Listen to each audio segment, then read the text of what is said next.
Hey everyone, Logan here. We got Jay again. We're going to be playing some 40k. I do apologize in advance. Neither of our armies are completely painted. I got some work in progress here. Jay's got some work in progress, but you'll get the idea. This is my list that I'm taking to CanHammer Team Tournament. It'll probably be gone and done by the time you guys see this, but here it is. So we got 2 Sky Rays. We've got a Storm Surge. Sorry, the Sky Rays also have SMS. We've got Storm Surge. He's got the Pulse Driver Cannon. Burst cannons, which I need to put on there. They're magnetized. The Pulse Driver Cannon, Shield Generator, and Interceptor. We've got a unit of 2 broadsides with Interceptor and High Yield Missile Pod Smart Missiles. A bunker with an escape hatch with a Calexis hiding in there. Then we've got my commander, 2 marker drones, joining a unit of 4 marker drones. He has Iridium and Drone Controller. We've got 2 Crisis Suits, each with Bonding Knife Ritual and a Twin Link Missile Pod. And then 3 Riptides with Burst Cannons and SMS. That's going to be going up against Jay's Ravenwing and Skyhammer. So what have you got? I think some of it's still in the boxes here. Yeah, Skyhammer is just still packed away. I have 2 units of bikes. Okay. 2 3-man units of bikes. It's Ravenwing Bikers. With Grav. Cool. And then 3 units of Black Knights. Nice. One of them being a command squad with an apothecary. Okay. And a Dark Shroud and Samael. Awesome. And a Librarian. Cool. And what have you got in the Skyhammer? It's Grav, you said? Yeah, it is the... it's of the 8 weapons you can have, 6 are Grav, 2 are Multi-Melta. Okay. And just the minimum squad and jump pack assault marines. Very cool. So we're going to see what mission we're going to be doing here. You want to give me a roll of a d6 there? Let's do one of the ITC missions here. We'll be doing mission number 4, which is this guy here. Scouring with Modified Maelstrom. So we're going to have Hammer and Anvil deployment, and we're going to do that, get set up, and we'll be back for the game. We're going to do a voiceover for it, and a post-game chat. So here we are, just before deployment, rolling for table sides, putting objectives down. So the idea for the objective placement was that I wanted to basically go for like the triangle approach, so have all 3 objectives I can place, or at least get 3 objectives period in close proximity to each other, regardless of table side here. Though I think we had already determined table sides at this point. But effectively the idea is if you have 3 objectives relatively close to each other in the ITC missions, it makes it quite easy to jump between them. So in this case, if I have a number 3 sitting backfield and I've got 2 2s in the middle and another 1 there, I've got a pretty easy time just jumping between them, especially with the Riptides and the Storm Surge. It's not too hard to camp.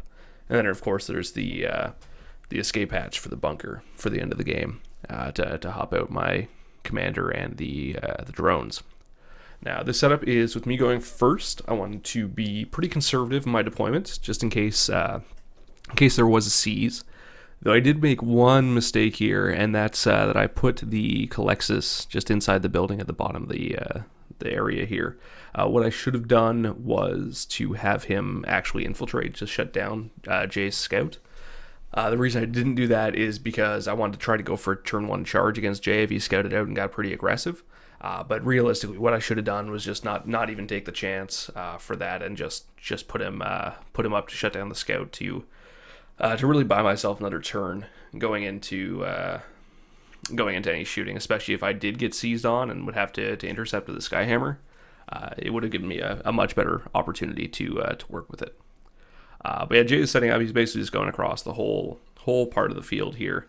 Wants to be able to sort of hook me into one corner, basically where I'm deployed right now between the bikes and the Skyhammer. He's not going to have a chance to shoot with too much turn 1, but in any case, he's gonna be able to come around up at the top, maybe a turbo boost and block me in there. And with his formation, if you turbo boost, you count as jinking, but you don't actually have to jink, so you still get to shoot a full ballistic skill. Now, what happened here, though, is Jay did seize on me. The 5-up seize, since doesn't have a super heavy, is pretty good for him. So he drops in his Skyhammer here, and if I remember correctly, almost none of it scatters except for one of the pods ends up going just a little to the side of that green building there on the left. So the Assault Marines come in, and slight scatter on them, I guess. But basically you just wanted to put them down to try to charge the Riptides and block them. Since he gets the reroll from the formation, both of them actually would have, or are in pretty good range. So he's dropping in his Marines, and I think Yeah, he wanted to be in Melta range for the multi-Meltas, but for the Grav guys, he deploys much better with them. Tosses the other 3 guys in the unit in front of them just to screen. Now it is 2 10-man Devastator squads, so he is combat squatting them. But, Interceptor is still going to be a pain when you've got such a narrow field to deploy in if you want line of sight, which was part of my idea for how I deployed there. You'd either be forced to go up at the top and have a really limited set of targets, or come in basically where he is there and get stuck in a really tight line of fire. So the rest of his movement, he's just going up here. He's going for just seeing what shooting he can get with the Plasma Talons. Mostly the Plasma Talons and Grav, both 18 inches for the Grav guns. So I think he's in range for a couple shots on the Storm Surge and maybe 1 or 2 on the Riptide.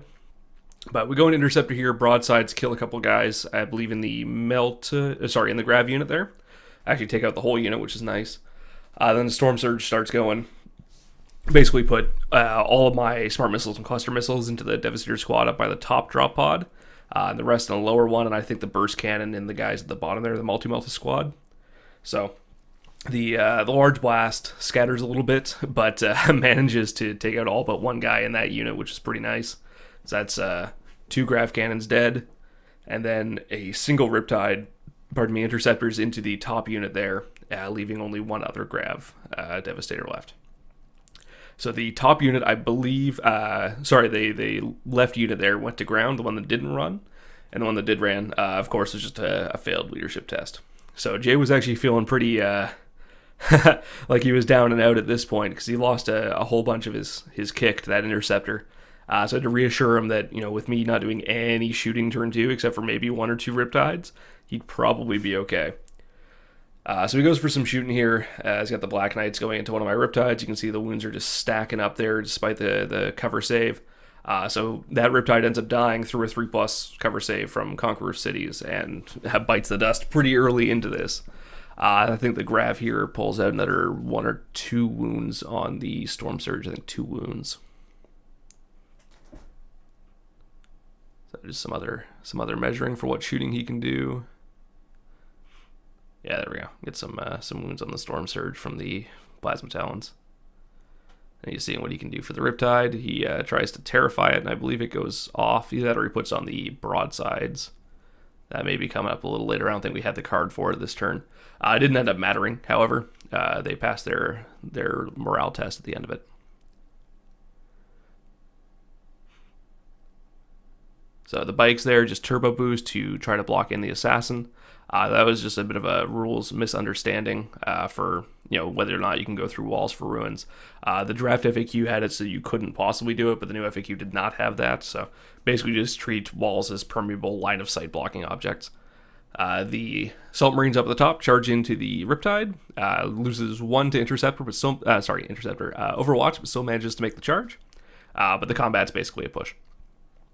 I think I killed 1 Marine. He did 1 wound or something. So going into the Tau turn 2, Riptide just sort of shuffles around, tries to stay where he can shoot, but doesn't need to do much.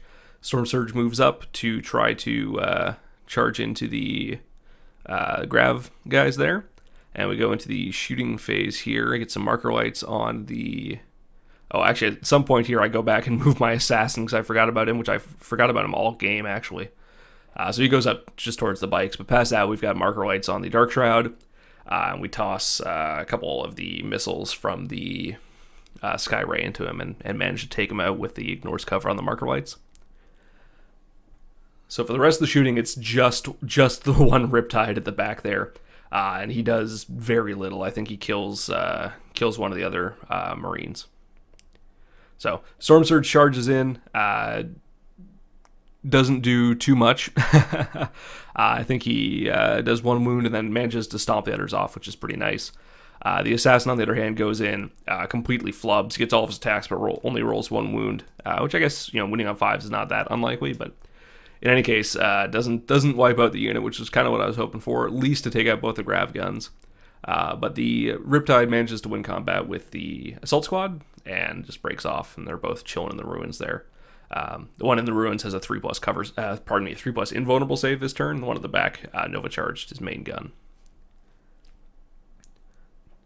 So going into turn 2 for Jay here, he moves up, just wants to put the grav up towards the Storm Surge.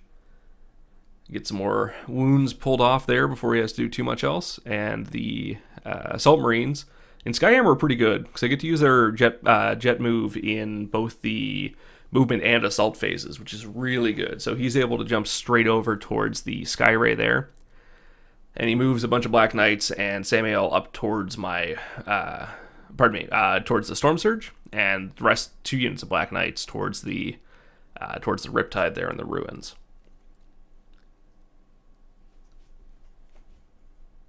So there's the Terrify onto the broadsides. Fortunately, as I said, it doesn't end up doing anything. Sorry, it's turn 2, not turn 1 for the for the Terrify. So a bunch of shooting into the Riptide there, and despite that 3-up, my dice were not cooperating this game at all. So the Riptide's gonna bite the big one here in a second.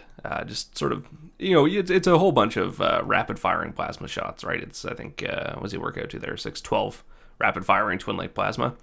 It hurts a lot, winning the Riptide on 3s.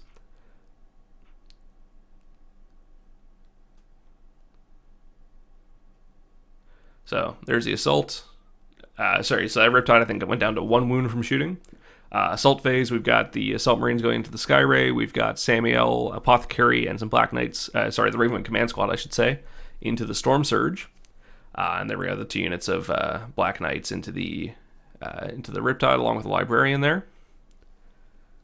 So just some combat going on here. The Sky Ray gets handily taken out. No surprise there, rear armor 10. It's going to get messed up by just about anything, especially if there's a melt-a-bomb in the mix, which I think was the case there. Just exploded it right away. Did no wounds to anything. And then we've got combat going on with the Storm Surge. Storm Surge manages to kill 1, I think takes a wound in return, and stomps off everything except for Samael and the Apothecary. And then combat with the Riptide. Black Knights are really good in combat, right? If they get the charge. Well, regardless, I mean, they're +1 strength and rending for the Corvus Hammers. So they do a heck of a lot of work and just eat through that Riptide and kill him. So we go into my turn 2 here. I'm going to start out with a Crisis Suit coming in. It's going to drop down back there just to try to grab objectives. I rolled kill units for just about all my Maelstrom during the game so far. But he's there setting up for late game because Jay doesn't have too much that can go back and get to it. So a 3-pointer, even if I have to jump around and play a little sly with it, is not too bad. So Riptide moves over. You'll note I completely forgot about my Assassin. So that was good. I sort of did that all game. So I forgot about him in the Psychic phase as well, which is a real pain because I actually could have taken out that unit of bikes pretty easily and opened up my Assassin to do a bunch else, which could have made a huge difference actually in this game. But so Riptide jumps over, assault phase, Assassin goes into the bikes, kills 1, but only the 1, I believe, is what ended up happening, though Jay does fail his hit and run on that. And then we've got combat with the Riptide and the Black Knights in the green ruins there, and managed to actually kill a whole unit of, I say all but 1 of the bikes there, which is pretty nice. And then combat with the Storm Surge. Did absolutely nothing, so Jay's bikes hit and run away from there.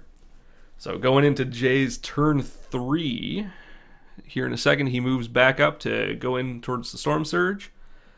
I think we get things a little... I just do my jump move up there on the top right because I had forgotten about it. And we do things a little out of order in this turn because we both didn't have a lot left, and we're just sort of chatting as we're playing here. So you'll see me take off the Storm Surge here in a second. He ended up dying to some plasma shooting, and actually, yeah, just the plasma. Had 2 wounds left, failed, of course, both saves, and both feel no pains. So that was that, and then he shrieks my Riptide and rolls a 5 and 2 6s. So that just removes him. Full wounds to dead in 1 shriek, unfortunately. So that was GG there. It's possible that I could have carried on and continued playing, but I didn't think I had too much of a chance there. I had 1 more Crisis Suit left to come in, but the Assault Marines down at the bottom there had taken out the other Sky Ray. So basically I had the Assassin, my Commander, a Broadside, and Crisis Suits against 2 units of Black Knights, Samael, a grav gun, and 2 assault squads, and two drop pods there, one of which is on an objective, I believe. So just would have been tough. We probably could have played it out further, though, as I said, and it is actually possible could have come to quite a close game, depending on the Maelstrom objectives. But it was getting pretty late. We didn't actually play this one super fast for some reason. I think this game was still about an hour and a half, I guess, for 3 turns, which isn't terrible, but it's pretty slow for our standards. But we were just, having a chat while we were playing, so that's what happened there. But I think at the end of it, the biggest mistake I made was just not infiltrating the assassin. I got too greedy with him. I should have pushed him up further, which you could argue is overly aggressive and is also greedy in its own right. But even if I have to sacrifice him to shut down the scout, it would have bought me another turn in the event that I got seized. So I would have been able to put more interceptor into some other stuff, and realistically, I would have had another Riptide left to shoot with in my turn 2. But it is what it is. So anyway, that's what we got here. We'll have Jay back for some more games. This is a pretty strong list he's got now. I think he's liking it. This is my list for the CanHammer team tournament, so it's not necessarily designed to be an all-comers list. The team tournament does let us have, basically we get to choose our matchups to an extent, so this is not designed to be, bring it and kill everything. I would be running a different list for that. So this one's more targeted to dealing with certain types of threats, especially sort of Death Star style armies with the bunker for the assassin normally. But of course in this match that would do almost nothing, which is why I wasn't quite sure what I should have done with him at the time. But past that, as I said, we'll have Jay back for some more. I imagine we'll probably see this list again. My Tau list, I think we'll probably have in 1 or 2 other battle reports here. But after CanHammer team tournament, it'll probably see some changes for it. And who knows, with 8th coming up, as we found out with Adepticon here. But anyway, that's it for this battle report. Thanks very much for watching. If you do like what you see, be sure to check us out on all our other social media. We've got facebook.com/CanHammer, Instagram.com/CanHammer_YT. You can find all of our releases on Twitter at CanHammerYT, I believe it is. Or you can follow me at CanHammer Logan on Twitter. And of course, if you really like us, you want to support what we're doing, we do appreciate any support you guys can give us. You can check us out over at patreon.com/CanHammer. There's all sorts of goodies for being signed up. There's free dice, t-shirts, free tournament entry even, depending on how much you decide you like us. So check that out. That's patreon.com/CanHammer. And as always, keep an eye on our website for all of our podcast releases, as well as any tournament info. That's canhammer.ca. Thanks.